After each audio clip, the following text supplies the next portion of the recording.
Hi friends, இன்றைக்கி நாட்டுக்கோழி கறி குழம்பு எப்படி செய்யலாமா பார்க்கலாம் வாங்க. நம்ம சேனல் புதுசாக பார்க்குறீங்கன்னா சப்ஸ்கிரைப் பண்ணிவிடுங்க. இப்போ வந்து சிக்கன்லாம் வாஷ் பண்ணி எடுத்து வச்சுருக்கேன். கொஞ்சமாக மஞ்சத்தூள், கொஞ்சமாக சால்ட்டுப்பு, கொஞ்சமாக தனியாத்தூள், கொஞ்சமாக கரம் மசாலா, கொஞ்சமாக சிக்கன் மசாலா, கொஞ்சமாக வந்து தனி மிளகாத்தூள் கொஞ்சம் போட்டுக்கோங்க. அவ்வளோதாங்க. கொஞ்சமாக இது கூட வந்து இஞ்சி பூண்டு விழுது போட்டு நல்லா மிக்ஸ் பண்ணி எடுத்து வச்சுக்கோங்க. இப்போ வந்து நான் கொஞ்சமாக ஆயில் ஊற்றிக்கோங்க. ஆயில் நல்லா சூடான உடனே கொஞ்சமாக பட்டை லவங்கெல்லாம் எடுத்துருக்கேன், அதுவும் நல்லா சேர்த்துக்கோங்க. எல்லாம் பொரிஞ்ச உடனே கொஞ்சமாக கடுகு, இப்போ வந்து நான் சின்ன வெங்காயம் எல்லாமே கட் பண்ணி எடுத்து வச்சுருக்கேன், அதுவும் போட்டுக்கோங்க. இப்போ வந்து நல்லா பொன்னிறமாக வதங்கி வருது. இதுக்கு இப்போ தேவையான சால்ட் உப்பு வந்து சேர்த்துக்கோங்க. ஏற்கனவே சிக்கனில் வந்து சால்ட் உப்பு சேர்த்துருக்கோம். இப்போ உங்களுக்கு எவ்வளோ தேவையோ அந்தளவுக்கு மட்டும் போட்டுக்கோங்க. இப்போ வந்து 2 இனுக்கு கருவேப்பிலை எடுத்துருக்கேன், வாஷ் பண்ணி அதுவும் போட்டுக்கோங்க.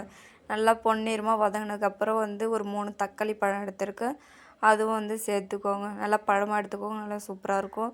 அது நல்லா வதக்கி வரட்டுங்க. இப்போ வந்து நம்ம சிக்கனுக்கு வந்து கொஞ்சம் தேவையான மசாலா கொஞ்சம் எடுத்துக்கலாம். 2 வரமிளகா, கொஞ்சமாக சோம்பு, கொஞ்சமாக மல்லி, 2 வந்து லவங்கம் எடுத்துருக்கேன், கொஞ்சம் பட்டை, பிரிஞ்சி இலையெல்லாம் போட்டு நல்லா வந்து செவரவளுக்கு நல்லா வறுத்து எடுத்துக்கோங்க. இப்போ ஒரு மிக்ஸி ஜாரில் வச்சு எல்லாமே அரைச்சி எடுத்துக்கலாம். இப்போ வந்து நம்ம சிக்கன் வந்து நல்லா வாஷ் பண்ணிடலாம். மசாலாலாம் போட்டிருக்கோம் பார்த்தீங்களா, அதுவும் நல்லா சேர்த்து விட்டுக்கோங்க. நல்லா சேர்த்து விட்டு நல்லா கிளறி விட்டுக்கோங்க. இப்போ வந்து உங்களுக்கு எவ்வளோ தேவையோ இஞ்சி பூண்டு பத்தலைன்னா கூட நான் இப்போ வந்து இஞ்சி பூண்டு 1 ஸ்பூன் எடுத்துருக்கேன். இஞ்சி பூண்டு வந்து 1 ஸ்பூன் நல்லா போட்டு நல்லா வதக்கி விடுங்க.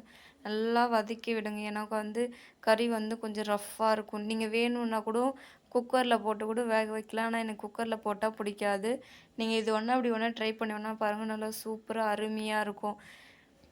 கறி ஃபுல்லாகவே நல்லா வதக்கி விடுங்க. கொஞ்சம் ஸ்லோவிலே ஃபுல்லாகவே நல்லா வதங்கி வரட்டும். கொஞ்சம் நேரம் தட்டு போட்டு மூடி கொஞ்சம் வதக்கி விடுங்க.